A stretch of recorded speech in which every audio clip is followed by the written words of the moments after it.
नमस्ते साथियों, नमस्कार। आप कैसे हैं? आशा करता हूं कि आप सभी अच्छे होंगे और अपनी परीक्षा की तैयारी को बहुत अच्छी तरह से कर रहे होंगे। आपकी परीक्षा की तैयारी में जान फूंकने के लिए, नई दिशा और दशा देने के लिए मैं आपके लिए बहुत ही प्रयास कर रहा हूं और अच्छे अच्छे इम्पोर्टेंट एनसीईआरटी आरबीएसई बुक से मैं आपके लिए वीडियो ला रहा हूँ।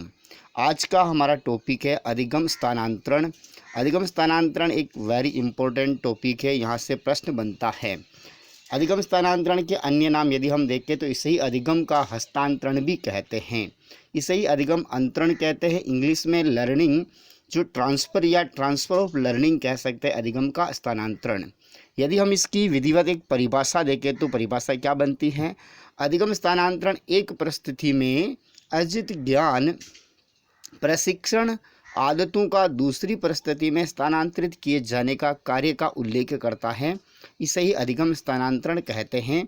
यानी कि यदि हम अपने शब्दों में बात करें तो एक स्थिति में, एक परिस्थिति में, यानी कि जो भी आपने ज्ञान अर्जित किया, जो भी कुशलताएं आपने अर्जित की, जो भी कौशल आपने एक परिस्थिति में अर्जित किया, आपने ज्ञान, कौशल, कुशलताएं जो भी आपने एक परिस्थिति में सीखी, यदि वो उस सीखे गए ज्ञान का आप दूसरी परिस्थिति में उपयोग कर रहे हो, दूसरी परिस्थिति में यदि उस सीखे हुए ज्ञान का प्रयोग हो रहा है, तो यह कहलाता आपके अधिगम स्थानांतरण। यानी कि एक परिस्थिति में सीखे गए ज्ञान, आदत, कौशलों का, प्रशिक्षण का दूसरी परिस्थिति में यदि आप उपयोग करते हैं तो उसे हम अधिगम स्थानांतरण के नाम से जानते हैं। उसके बाद अगला बिंदु है अधिगम स्थानांतरण की विशेषताएं कौन कौन सी होती हैं। पहली विशेषता है अधिगम का स्थानांतरण एक उद्देश्यपूर्ण क्रिया है। अधिगम का स्थानांतरण एक उद्देश्यपूर्ण क्रिया है। बिना उद्देश्य के अधिगम का स्थानांतरण नहीं होता है। उसके बाद अगली विशेषता के ऊपर हम चर्चा करें, ये है पहले सीखे गए ज्ञान, कौशल, कुशलता, पहले सीखे गए ज्ञान, कौशल, कुशलता का उपयोग अन्य परिस्थिति में, देखो यहाँ प्रस्तुत नहीं, परिस्थिति में सहायक हो सकता है या बाधक भी हो सकता है। सहायक हो सकता है, बाधक हो सकता है या कुछ भी नहीं हो सकता है। यानी कि तीनों स्थिति है। एक परिस्थिति में आपने जो भी ज्ञान, कौशल, कुशलताएं सीखी है, ये जो है दूसरी परिस्थिति में सहायक भी हो सकता है, सहायक नहीं भी हो सकता है और कुछ भी नहीं हो सकता है। इसका यानी कि प्रभाव शून्य प्रभाव पड़ सकता है।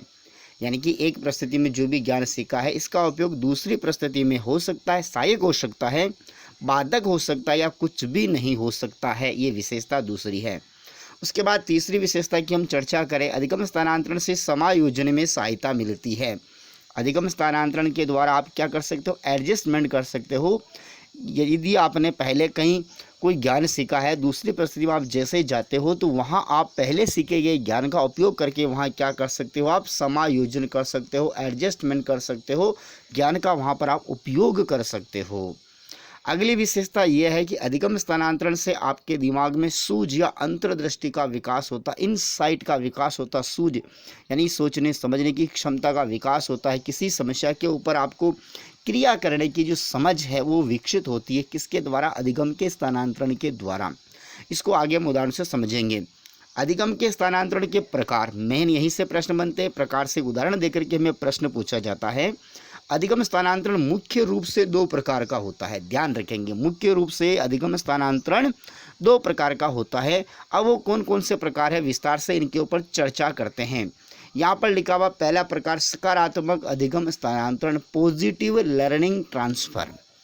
सकारात्मक अधिगम स्थानांतरण का यदि अन्य नाम देखा जाए तो इसे ही कहते हैं धनात्मक अधिगम स्थानांतरण। धनात्मक अधिगम स्थानांतरण कहते हैं। अन्य नाम ये हो गया, इंग्लिश में कह सकते हैं पॉजिटिव लर्निंग ट्रांसफ़र। अब ये है क्या, इसकी परिभाषा क्या? इसकी परिभाषा आप लिख लीजिए। यदि आप किसी एक परिस्थिति में आपने ज्ञान, कौशल या कोई भी आदतें, अभिवृत्तियाँ, जो कुछ भी आपने एक परिस्थिति में सीखा, यदि यह ज्ञान दूसरी परिस्थिति में आपके लिए सहायक है, एक परिस्थिति में सीखा गया ज्ञान, कौशल, कुशलताएं, आदतें यदि दूसरी परिस्थिति में वो सहायक है तो इसे अधिगम का सकारात्मक स्थानांतरण कहते हैं। एक परिस्थिति में सीखा गया ज्ञान, आदत, कुशलताएं, कौशलताएं जो है दूसरी परिस्थिति में यदि वो सहायक होती है तो उसे अधिगम का धनात्मक स्थानांतरण कहते हैं। कैसे, इनके उदाहरण हमें पता होना चाहिए, उदाहरण ही हमें परीक्षा में दिए जाते हैं। जैसे पहला उदाहरण है, ठीक है, अधिगम का जो स्थानांतरण है, धनात्मक अधिगम स्थानांतरण का उदाहरण है। पहला उदाहरण आप सुनिए, जैसे साइकिल का अनुभव, आपको साइकिल चलाने का अनुभव है, साइकिल चलाने का जो अनुभव है ये आपके मोटरसाइकिल चलाने में सहायक होता है। तो साइकिल चलाना आपका पहला अनुभव है और दूसरा अनुभव है मोटरसाइकिल चलाना।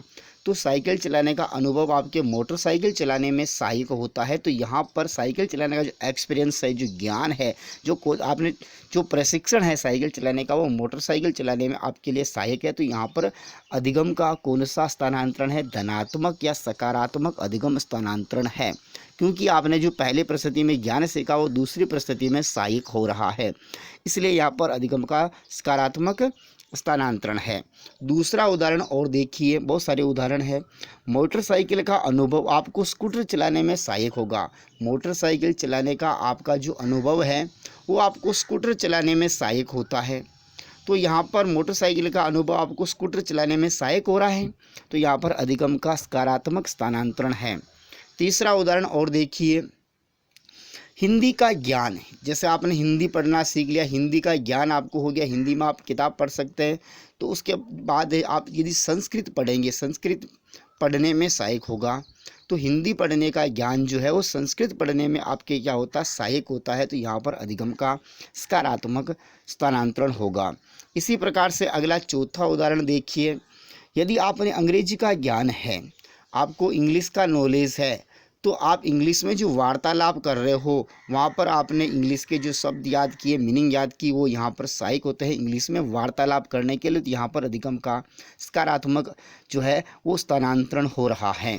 इसी प्रकार से पांचवा उदाहरण और देखिए, यदि आपको गणित का ज्ञान है, जोड़ बाकी गुणा भाग आपको आता है, गणित का आपको ज्ञान है, कहीं आप गणित का आपको ज्ञान है, जोड़ बाकी गुणा भाग, जोड़ बाकी गुणा भाग है, साधारण ब्याज, चक्रवर्ती ब्याज आपको आता है, तो आप कहीं दूसरी जगह आप जैसे मुनीम बन गए, कहीं आप जो है अकाउंटेंट बन गए हैं, वहाँ आपको हिसाब किताब करना है, तो गणित का जो ज्ञान है, आप यहाँ जो आप मैनेजर बन गए हैं या आप अकाउंटेंट बन गए, तो गणित के ज्ञान का आप यहाँ पर उपयोग कर रहे हैं, तो ये अधिगम का सकारात्मक स्थानांतरण माना जाएगा। इसी प्रकार से अन्य छठा उदाहरण और देखिए अधिगम के धनात्मक स्थानांतरण का। अगर आपको कानूनी ज्ञान है, आपको कौन सा ज्ञान है, कानूनी ज्ञान है, आप वकील बन गए, कल क्या बन गए, वकील बन गए, तो आपको मुकदमा लड़ना है, तो मुकदमा लड़ने में आपको जो कानूनी ज्ञान है वो सहायक होता है। तो यहाँ पर अधिगम का धनात्मक जो है सकारात्मक जो है स्थानांतरण माना जाएगा।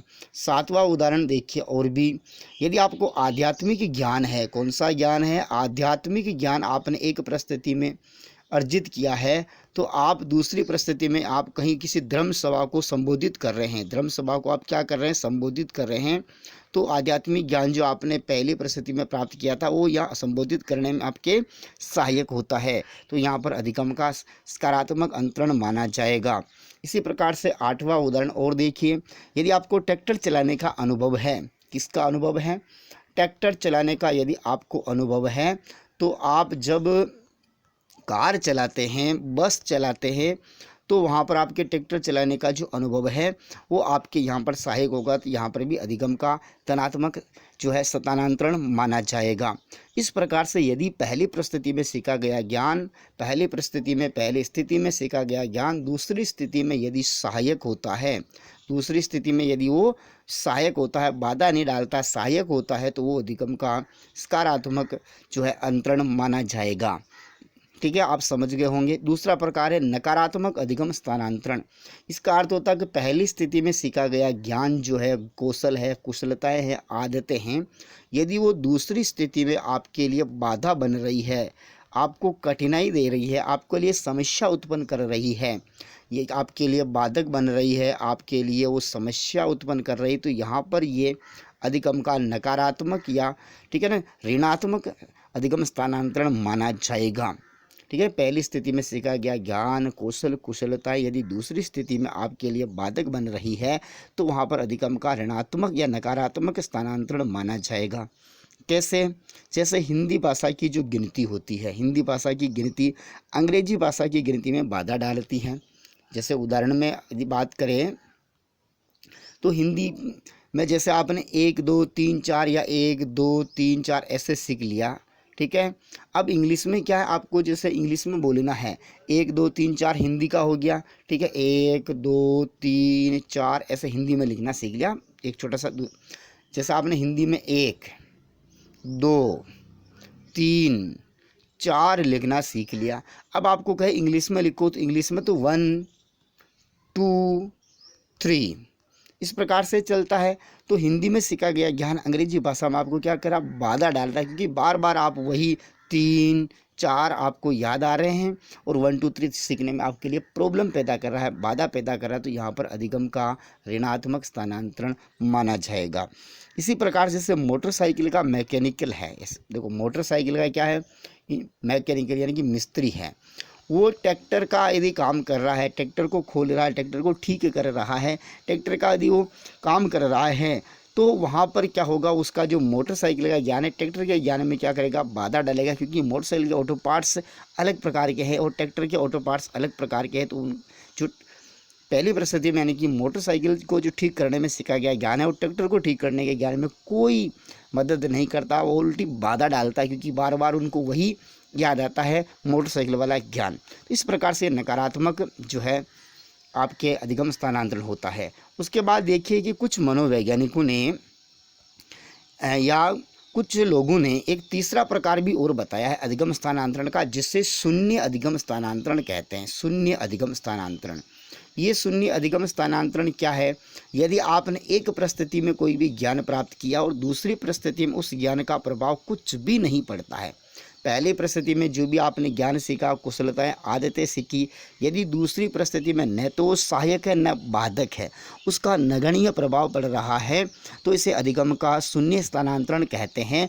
परंतु मनोवैज्ञानिकों ने इसे एक प्रकार का जो है स्थानांतरण नहीं माना है। इसलिए मुख्य रूप से आपके अधिगम के स्थानांतरण 2 ही है। तीसरा यदि पूछ लिया जाए इनके अलावा तो शून्य अधिगम स्थानांतरण होता है। कौन सा होता है? शून्य अधिगम स्थानांतरण होता है, जिसे मनोवैज्ञानिक अधिगम का स्थानांतरण नहीं मानते हैं। आशा करता हूं कि आप समझ गए होंगे। आपसे अंत में निवेदन करना चाहता हूं कि आप प्लीज़ यूट्यूब चैनल को सब्सक्राइब कीजिए, दोस्तों में वीडियो को शेयर कीजिए और वीडियो को लाइक कीजिए। जय हिंद, जय भारत। मिलते हैं नेक्स्ट वीडियो में। इस प्रकार से ये आपके था अधिगम का स्थानांतरण।